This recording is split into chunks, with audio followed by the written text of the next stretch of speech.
Hello guys, कैसे हो आप लोग? उम्मीद करता हूँ अच्छे होंगे। हमारे इस नए ब्लॉग में हमारे सभी दोस्त भाइयों को बहुत बहुत स्वागत है।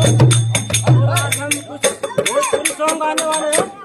तो आप लोग लाइव तस्वीरें देख सकते हैं। हमारे सलमान भाई हैं जो कि बहुत अच्छे ढोल बजाते हैं। बहुत दिनों से इनका इंतजार कर रहे थे, तो इनके साथ एक दो ब्लॉग लाइव कराएंगे। और आज मिले हुए हैं, कुछ हम भोजपुरी सॉन्ग गाने वाले हैं। और हमारे कौन भैया का सॉन्ग है जो कि बहुत अच्छा है।